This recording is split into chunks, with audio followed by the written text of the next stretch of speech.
Students ये लो आपके paper.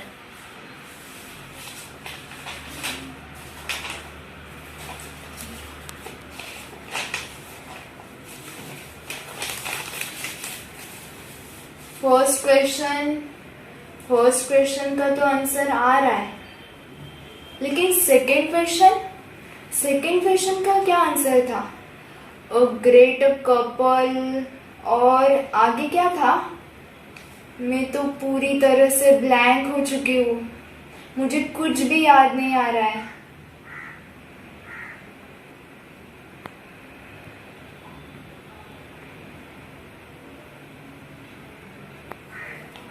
अरे एग्जाम में तो मैं पूरी तरह से ब्लैंक हो चुकी थी, इसका कुछ तो सोल्यूशन मिलना चाहिए। Good morning. क्या पता है आपको इंडिया के 45% बच्चे एग्जाम हॉल में ब्लैंक हो जाते हैं। ब्लैंक मतलब एक प्रकार का डर उनके अंदर आता है कि मैं कैसे पढ़ाई, जो भी पढ़ा हूं उस पेपर को कैसे लिख पाऊं, जो कैसे मुझे याद है, ये सब डर आपके अंदर आता है। दो चीजें रहती है, एक साइकोलॉजिकल कारण रहता है, रीजन रहता है, सेकंड जो फिजिकल सिम्टम्स रहते हैं, जैसे कि हम लोग कभी कभी एग्जाम हॉल में जाने से कभी कभी हमारी पूरी बॉडी वीक हो जाती है, पैर नहीं उठते या हमारे हाथ नहीं काम करते, कभी कभी ऐसा महसूस हो जाता है पूरा खत्म हो गया। और फर्स्ट है जो साइकोलॉजी रीजन, जैसे कि एग्जाम फोबिया रहता है, डर लगने लगता है कि मैं इस पेपर को लिख पाऊं या नहीं, कैसे करूं, मैं उसको कैसे लिखूंगा, ये सब सारे सवाल आपके अंदर आने लगते हैं। तो दोस्तों डरने की कुछ बात नहीं है दोस्तों, आज मैं आपको 3 टिप्स दूंगा। उन 3 टिप्स की सहायता से आप अपने पेपर को अच्छी तरह से लिख पाओगे, लेकिन आप पूरी तरह से एग्जाम हॉल में ब्लैंक नहीं हो पाओगे। ठीक है दोस्तों, तो ये दोस्तों जरूर पूरी तरह से इस वीडियो को लास्ट तक जरूर देखना, क्योंकि 3 टिप्स मेरी एक्सपीरियंस के ऊपर आपको दे रहा हूं। नंबर 1, नींद, स्लीप। दोस्तों ये तो कॉमन है कि सर नींद तो है, हमें मालूम है, लेकिन काफी बच्चे, ये रिसर्च हुआ, काफी बच्चे नींद न लेने से क्या हो जाता है, डिप्रेस हो जाते हैं। मैंने इस एक नीचे डिस्क्रिप्शन बॉक्स में एक वीडियो दिया हूं, नींद के ऊपर रिसर्च किया हूं। काफी बच्चे, मैं हमेशा कहता हूं कि बिफोर 1 मंथ, आप एग्जाम के पहले 1 महीना अच्छी तरह से नींद लेके देखिए, 7-8 आवर्स। काफी बच्चे क्या करते हैं, उल्टा करते हैं। क्या करते हैं, उनको मालूम नहीं है साइंटिफिकली टेक्निक्स, ज्यादा पढ़ाई करते रहते हैं, चलो ये पढ़ो वो पढ़ो, पूरे 18 घंटे 19 घंटे पढ़ते रहते हैं। नहीं, ये पूरी तरह से गलत है। आप पूरी तरह से 6 या 7 घंटा आपको नींद लेनी आवश्यक है, और उसके बाद आप पढ़ाई करके देखिए दोस्तों, पूरी तरह से आप जो भी आप पढ़ रहे हैं वो आपके माइंड में अंदर चला जाता जाएगा। तो दोस्तों ये इंपॉर्टेंट है नींद। दोस्तों नींद के ऊपर मैं हमेशा सेमिनार में, वर्कशॉप में एक टेक्निक देता हूं, और वो इतना इफेक्टिव टेक्निक्स है, शायद इस वीडियो के नीचे मैं लिंक में दूंगा।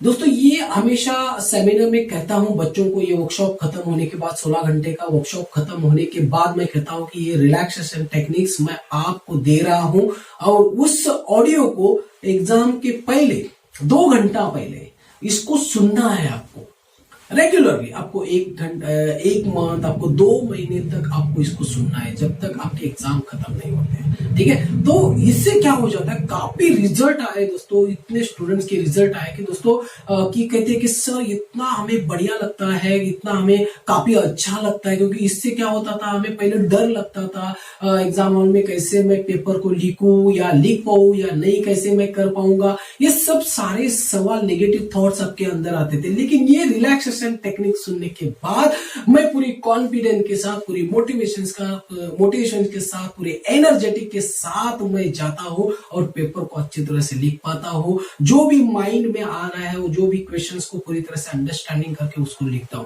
दोस्तों काफी अच्छी ऑडियो है, आपको मैं डिस्क्रिप्शन बॉक्स में इसका लिंक दूंगा, ये जरूर सुनना। उसके बाद हमें कमेंट्स बॉक्स में दीजिए कि सर ये ऑडियो कैसा है। दोस्तों आप खुद एक्सपीरियंस करके देखिए, मैं कह रहा हूं इसलिए आप मत सुनिए दोस्तों। ठीक है, तो ये है नींद लेना आवश्यक है। बिफोर 1 मंथ आपको अच्छी तरह से नींद के ऊपर ध्यान रखना जरूरी है।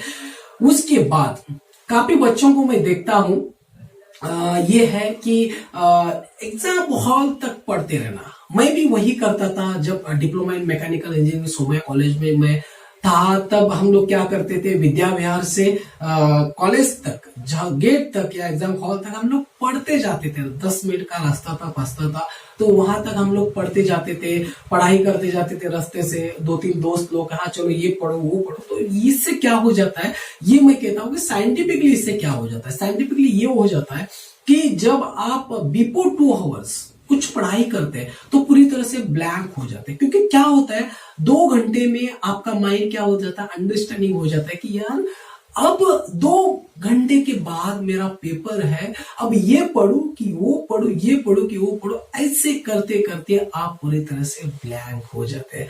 तो दोस्तों, आप अपने ऊपर विश्वास रखें कि जितना भी मैंने पढ़ाई किया है वो सब उस पेपर में लिखूंगा।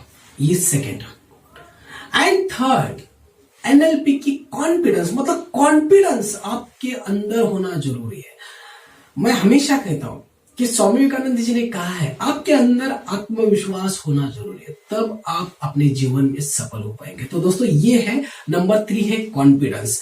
कॉन्फिडेंस कैसे बढ़ाना, ये एनएलपी की टेक्निक्स है, क्विक कॉन्फिडेंस टेक्निक। मैं हमेशा सेमिनार में, वर्कशॉप में सिखाता हूँ एनएलपी की क्विक कॉन्फिडेंस टेक्निक। दोस्तों, शायद इस वीडियो को मैं ज्यादा से ज्यादा जल्दी बनाने की कोशिश करूंगा, क्योंकि इससे बच्चे ज्यादा मोटिवेट हो, ज्यादा कॉन्फिडेंट हो। तो कॉन्फिडेंस मतलब क्या है, आत्मविश्वास खुद के ऊपर। जितना भी आपने पढ़ाई किया है आज तक, दूसरे कह रहे इसलिए आप मत सुनिए, कि खुद के ऊपर, यार मैं पढ़ाई किया हूं, मैं पूरे रात दिन मेहनत करके पढ़ाई किया। तो दोस्तों, आपके ऊपर भरोसा रखिए और कॉन्फिडेंस के साथ वहां पे जाइए और खुद को अपने एग्जाम हॉल में देखिए और खुद कहिए कि चलो यार मैं पेपर को लिख सकता हूँ, yes I can, yes I can. ये खुद को कहिए और इस कॉन्फिडेंस के साथ पेपर को लिखिए। और आप ये 3 टिप्स आपने फॉलो किया। नंबर 1 मैंने क्या बता दिया, स्लीप, नींद लेना आवश्यक है। नंबर 2, सेकेंड क्या है, आप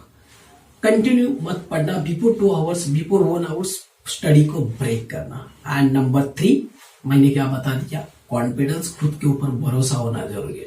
ये 3 टिप्स आपने फॉलो किया तो आप अपने जीवन में, आप अपने एग्जाम हॉल में ब्लैंक नहीं हो पाओगे दोस्तों, 100%। तो दोस्तों, ये आज का होमवर्क मैं आपको दूंगा कि आप बिफोर 2 मंथ्स आपके एग्जाम में, अब ये नेट की एग्जाम आ रही है, शायद 1 महीने के बाद नेट की एग्जाम आ रही है, तो ये 3 टिप्स फॉलो करना। एक, नींद लेना आवश्यक है। नींद को आप अच्छी तरह से प्रिपेयर कीजिए, अच्छी तरह से मैनेज कीजिए कि मुझे 1 घंटा मुझे सोना है, उसके बाद जितना भी टाइम मिलता है वो पढ़ाई करूंगा। सेकेंड, नेट की एग्जाम रहेगी, वहां से एग्जाम हॉल तक जितना भी है, बिफोर 2 आवर्स, बिफोर 1 आवर्स आप पढ़ाई को पूरी तरह से बंद कीजिए। ठीक है, बिफोर 2 आवर्स पूरी तरह से, मतलब कभी भी नहीं पढ़ना ऐसा नहीं है। आप बिफोर 1 आवर्स पढ़ाई को, बुक को बंद कीजिए, ठीक है, और रिलैक्स रहिए। ठीक है। एंड नंबर 3, आपको कॉन्फिडेंस के साथ जाना है।